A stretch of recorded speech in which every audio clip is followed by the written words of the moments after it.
Hi, friends. Room 26, third graders, and anybody else that's joining for this next installment of The Lion, the Witch, and the Wardrobe. I'm missing you guys so much. I can't wait to see you guys again, and I hope you're enjoying this read aloud. When we left off, the White Witch had met with Edmund. Edmund had filled her in on everything that was going on at Mr. and Mrs. Beaver's house, and they were off to Mr. and Mrs. Beaver's house. We are on to chapter 10. It is called The Spell Begins to Break. Now we must go back to Mr. and Mrs. Beaver and the three other children. As soon as Mr. Beaver said, "There's no time to lose," everyone began bundling themselves into coats, except Mrs. Beaver, who started picking up sacks and laying them on the table and said, "Now, Mr. Beaver, just reach down that ham, and here's a packet of tea, and there's some sugar and some matches, and if someone will get 2 or 3 loaves of the crock over there in the corner." "What are you doing, Mrs. Beaver?" exclaimed Susan. "Packing a load for each of us, dearie," said Mrs. Beaver very coolly. "You don't think we'd set out on a journey with nothing to eat, do you?" "But we haven't time," said Susan, buttoning the collar of her coat. "She may be here any minute." "That's what I say," chimed in Mr. Beaver. "Get along with you all," said his wife. "Think it over, Mr. Beaver. She can't be here for a quarter of an hour at least." "But don't we want as big of a start as we can possibly get?" said Peter. "If we're to reach the stone table before her."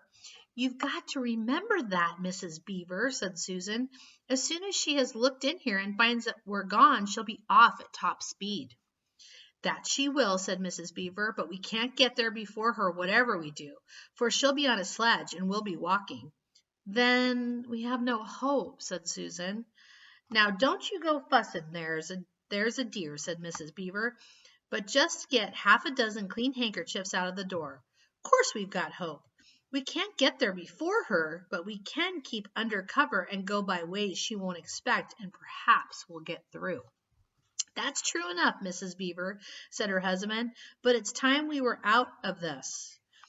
"And don't you start fussing either, Mr. Beaver," said his wife. "There, that's better. There's 5 loads, and the smallest for the smallest of us. That's you, my dear," she added, looking at Lucy. "Oh, do please come on," said Lucy. "Well, I'm nearly ready now," answered Mrs. Beaver at last, allowing her husband to help her into her snow boots. I suppose the sewing machine's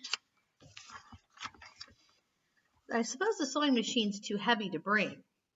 "Yes, it is," said Mr. Beaver, "a great deal too heavy, and you don't think you'll be able to use it while we're on the run, I suppose." "I can't abide the thought of that witch fiddling with it," said Mrs. Beaver, "and breaking it or stealing it, as likely as not." "Oh, please, please, please do hurry," said the 3 children, and so at last they all got outside and Mr. Beaver locked the door. "It'll delay her a bit," he said. And they set off, all carrying their loads over their shoulders. The snow had stopped and the moon had come out when they began their journey. They went in a single file. First Mr. Beaver, then Lucy, then Peter, then Susan, and Mrs. Beaver last of all. Mr. Beaver led them across the dam and on to the right bank of the river, and then along a very rough sort of path among the trees right down by the river bank. The sides of the valley, shining in the moonlight, towered up far above them on either hand. "Best keep down here as much as possible," he said. "She'll have to keep to the top, for you couldn't bring a sledge down here." It would have been a pretty enough scene to look at through a window from a comfortable armchair, and even as things were, Lucy enjoyed it at first, but as they went on walking and walking and walking, and as the sacks she was carrying felt heavier and heavier, she began to wonder how she was going to keep up at all. And she stopped looking at the dazzling brightness of the frozen river with all its waterfalls of ice, and at the white masses of the treetops, and the great glaring moon, and the countless stars, and could only watch the little short legs of Mr. Beaver going pad, pad, pad, pad through the snow in front of her, as if they were never going to stop. Then the moon disappeared and the snow began to fall once more, and at last Lucy was so tired that she was almost asleep and walking at the same time, when suddenly she found that Mr. Beaver had turned away from the river bank to the right and was leading them steeply uphill into the very thickest bushes.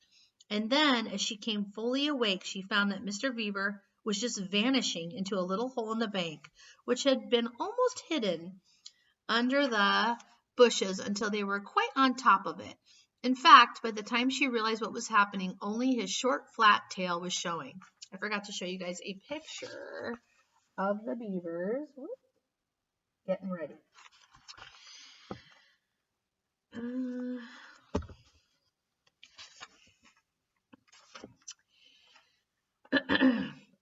Lucy immediately stooped down and crawled in after him. Then she heard noises of scrambling and puffing and panting behind her, and in a moment all 5 of them were inside.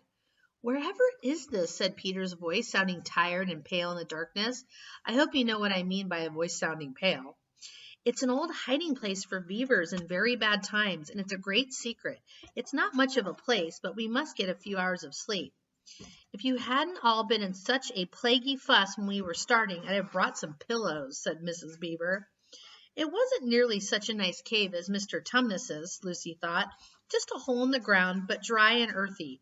It was very small that when they all lay down they were all a bundle of clothes together, and what with that and being warmed up by their long walk, they were really rather snug. If only the floor of the cave had been a little smoother. Then Mrs. Beaver handed round in the dark a little flask out of which everyone drank something. It made one cough and sputter a little and stung the throat, but it also made you feel deliciously warm after you had swallowed it, and everyone went straight to sleep. It seemed to Lucy only the next minute, though really it was hours and hours later, when she woke up feeling a little cold and dreadfully stiff and thinking how she would like a hot bath. Then she felt a set of long whiskers tickling her cheek and saw the cold daylight coming in through the mouth of the cave. But immediately after that she was very wide awake indeed, and so was everyone else. In fact, they were all sitting up with their mouths and eyes wide open, listening to a sound which was the very sound they had all been thinking of, and sometimes imagining they had heard during their walk last night. It was the sound of jingling bells. Mr. Beaver was out of the cave like a flash of the moment he heard it. Perhaps you think, as Lucy thought for a moment, that is a very silly thing to do. But it is really a very sensible one. He knew he could scramble to the top of the bank among the bushes and brambles without being seen, and he wanted above all things to see which way the witch's sledge went. The others all sat in the cave, waiting and wondering. Sorry about that. Waiting and wondering. They waited nearly 5 minutes. Then they heard something that frightened them very much. They heard voices. "Oh," thought Lucy, "he's been seen. She caught him." Great was her surprise when a little later they heard Mr. Beaver's voice calling to them from just outside the cave. "It's all right," he was shouting. "Come out, Mrs. Beaver. Come out, sons and daughters of Adam. It's all right. It isn't her." This was bad grammar, of course, but that is how beavers talk when they are excited. I mean, in Narnia, in our world, they usually don't talk at all. So Mr. Beaver and the children came bundling out of the cave, all blinking in the daylight with earth all over them and looking very frosty and unbrushed and uncombed and with a sleep in their eyes. "Come on," cried Mr. Beaver, who was almost dancing with delight. "Come and see. This is a nasty knock for the witch. It looks as if her power is already crumbling." "What do you mean, Mr. Beaver?" panted Peter as they all scrambled up the steep bank of the river together. "Didn't I tell you," said Mr. Beaver, "that she made it always winter and never Christmas? Didn't I tell you? Well, just come and see." And then they were all on top and did see. It was a sledge, and it was reindeer with bells on their harness. But they were far bigger than the witch's reindeer, and they were not white but brown. And on the sledge sat a person whom everyone knew the moment they set eyes on him. It was a huge man in a bright red robe, bright as holly berries, with a hood that had fur inside it and a great white beard that fell like a foamy waterfall over his chest. Everyone knew him because, though you see people of this sort only in Narnia, you see pictures of them and hear them talked about even in our world, the world on this side of the wardrobe door. But when you really see them in Narnia, it is rather different. Some of the pictures of Father Christmas in our world make him look only funny and jolly. But now that the children actually stood looking at him, they didn't find it quite like that. He was so big and so glad and so real that they all became quite still. They felt very glad and also solemn. "I've come at last," said he. "She has kept me out for a long time, but I have got in at last.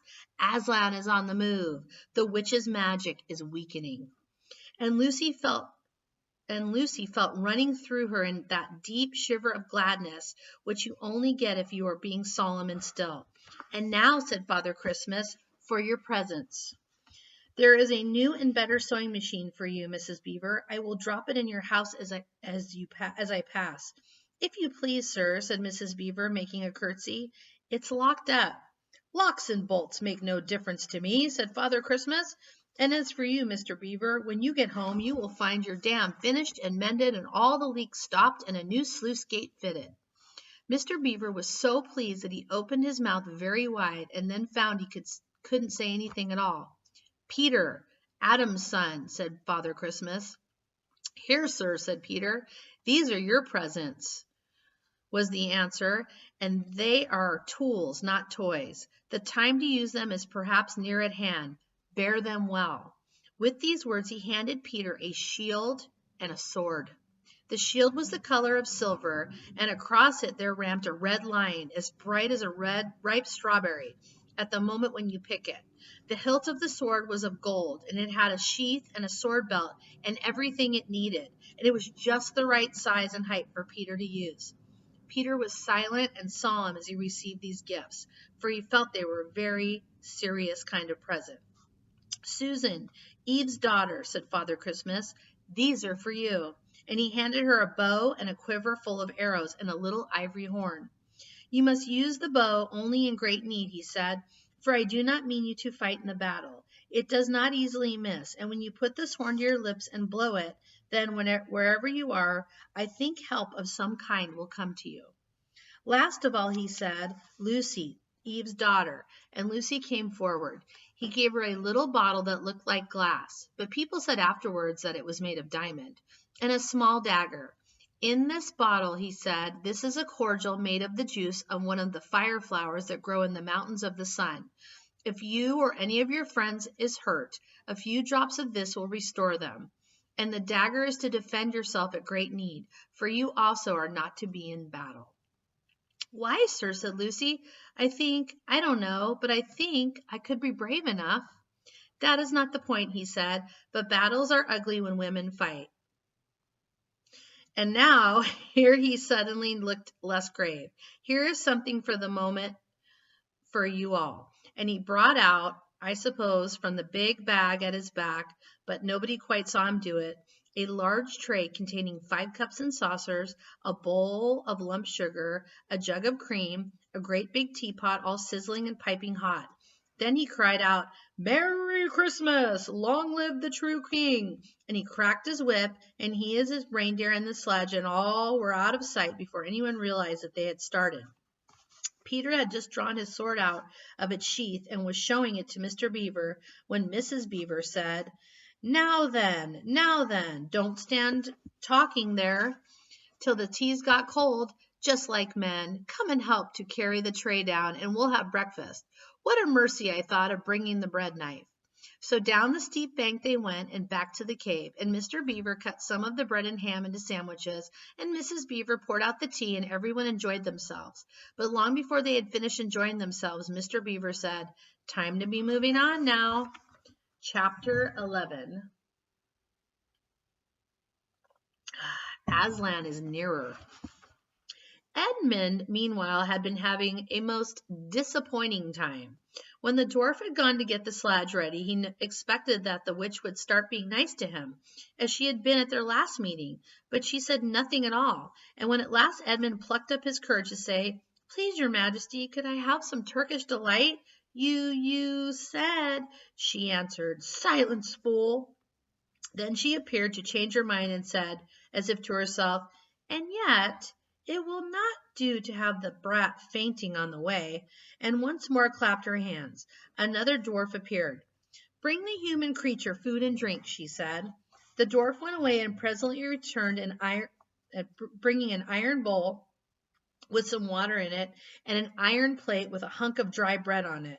He grinned in a repulsive manner as he sat them down on the floor beside Edmund and said, Turkish delight for the little prince. Ha ha ha! Take it away, said Edmund sulkily. I don't want dry bread. But the witch suddenly turned on him with such a terrible expression on her face that he apologized, and he began to nibble at the bread, though it was so stale he could hardly get it down. You may be glad enough of it before you taste bread again, said the witch. Here is Edmund. Oh, let's see. Can you guys see? Yeah, there you go. Getting his bread and his water. While he was still chewing away, the first dwarf came back and announced that the sledge was ready. The white witch rose and went out, ordering Edmund to go with her. The snow was again falling as they came into the courtyard, but she took no notice of that and made Edmund sit beside her on the sled. But before they drove off, they called Magrim, and he came bounding like an enormous dog to the side of the sledge. Take with you the swiftest of your wolves and go at once to the house of the beaver, said the witch, and kill whatever you find there. If they are already gone, then make all speed to the stone table, but do not be seen. Wait for me there in hiding. I, meanwhile, must go many miles to the west before I find a place where I can drive across the river. You may overtake those humans before they reach the stone table. You know what to do if you find them. I hear and obey, O queen, growled the wolf, and immediately he shot away in the snow and darkness as quickly as a horse can gallop. In a few minutes he had called another wolf and was with him down on the dam and sniffing at the beaver's house. But of course they found it empty. It would have been a dreadful thing for the beavers and the children if the night had remained fine, for the wolves would have been able to follow their trail, and 10 to 1 they would have overtaken them before they got to the cave. But now that the snow had begun again, the scent was cold, and even the footprints were covered up. Meanwhile, the dwarf whipped up the reindeer, and the witch and Edmund drove out under the archway and on and away into the darkness and the cold. This was a terrible journey for Edmund, who had no coat. Before they had been going quarter of an hour, all the front of him was covered with snow. He soon stopped trying to shake it off because as quickly as he did that, a new lot gathered, and he was so tired. Soon he was wet to the skin, and oh, how miserable he was. It didn't look now as if the witch intended to make him a king. All the things he had said to make himself believe that she was good and kind and that her side was really the right side sounded silly to him now. He would have given anything to meet the others at this moment, even Peter. The only way to comfort himself now was to try to believe that the whole thing was a dream, that he might wake up at any minute. And as they went on, hour after hour, it did come to seem like a dream.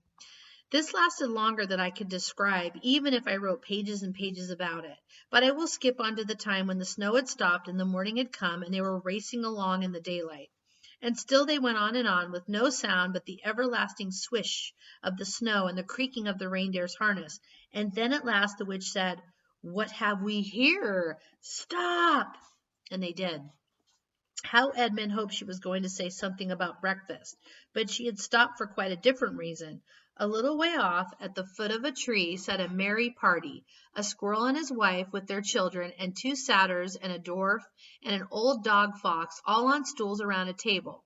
Edmund couldn't quite see what they were eating, but it smelled lovely, and there seemed to be decorations of holly, and he wasn't at all sure that he didn't see something like a plum pudding. At the moment when the sledge stopped, the fox, who was obviously the oldest person present, had just risen to his feet, holding a glass in his right paw as if he was going to say something. But when the whole party saw the sledge stopping and who was in it, all the gaiety went out of their faces. The father squirrel stopped eating with his fork halfway to his mouth, and one of the satyrs stopped with its fork actually in its mouth, and the baby squirrel squeaked with terror. "What is the meaning of this?" asked the witch queen. Nobody answered. "Speak, vermin," she said again, "or do you want my dwarf to find you a tongue with its whip? What is the meaning of all this gluttony, this waste, this self-indulgence? Where did you get all these things?" "Please, your majesty," said the fox, "we were given them, and if I might make so bold as to drink to your majesty's good health." "Who gave them to you?" said the witch. "Father Christmas," stammered the fox. "What?" roared the witch, springing from the sledge and taking a few strides nearer to the terrified animals. He has not been here. He cannot have been here. How dare you? But no, say you have been lying, and you shall even now be forgiven.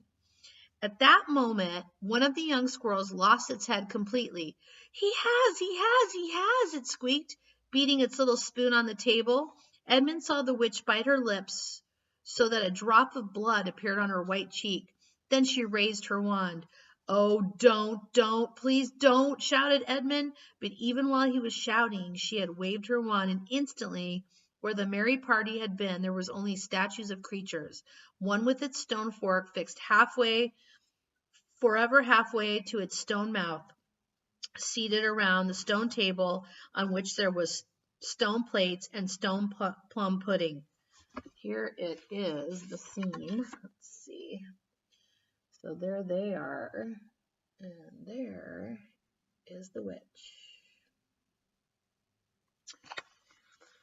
As for you, said the witch, giving Edmund a stunning blow on the face as she remounted the sledge, let that teach you to ask favor for spies and traitors. Drive on. And Edmund, for the first time in this story, felt sorry for someone besides himself. It seemed so pitiful to think of those little stone figures sitting there all the silent days and all the dark nights, year after year, till the moss grew on them and at last even their faces crumbled away. Now they were steadily racing on again. And soon Edmund noticed that the snow, which splashed against them as they rushed through it, was much wetter than it had been all last night. At the same time, he noticed that they were feeling much less cold. It was also becoming foggy. In fact, every minute it grew foggier and warmer, and the sledge was not running nearly as well as it had been running up until now. At first he thought this was because the reindeer were tired, but soon he saw that they couldn't be the real reason. The sledge jerked and skidded and kept on jolting as if it had been stuck against stones. And however the dwarf whipped the poor reindeer, the sledge went slower and slower. There also seemed to be a curious noise all around them, but the noise of their driving and jolting and the dwarf shouting at the reindeer prevented Edmund from hearing what it was, until suddenly the sledge stuck so fast that it wouldn't go on at all. When that happened, there was a moment's silence, and in that silence Edmund could at last listen to the other noises properly. A strange, sweet, rustling, chattering noise, and yet not so strange, for he had heard it before. If only he could remember where. Then all at once he did remember. It was the noise of running water. All around them, though out of sight, there were streams chattering, murmuring, bubbling, splashing, and even in the distance roaring, and his heart gave a great leap, though he hardly knew why, when he realized that the frost was over, and much nearer there was drip, drip, drip from the branches of all the trees.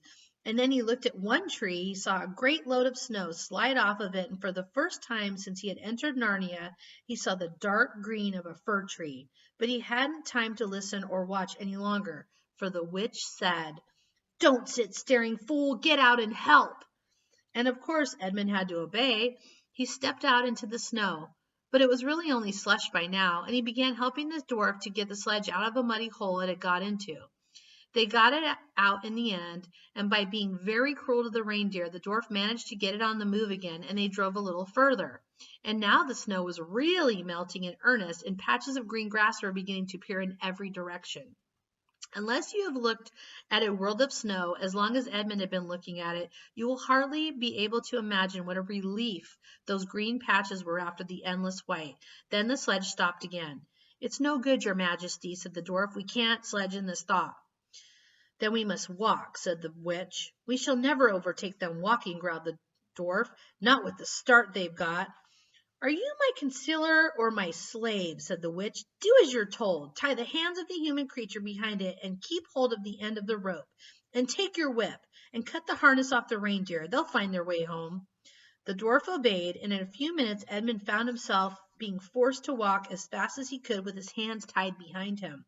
He kept on slipping in the slush and mud and wet grass, and every time he slipped, the dwarf gave him a curse and sometimes a flick with the whip. The witch walked behind the dwarf and kept on saying, "Faster, faster." Here's a picture of that.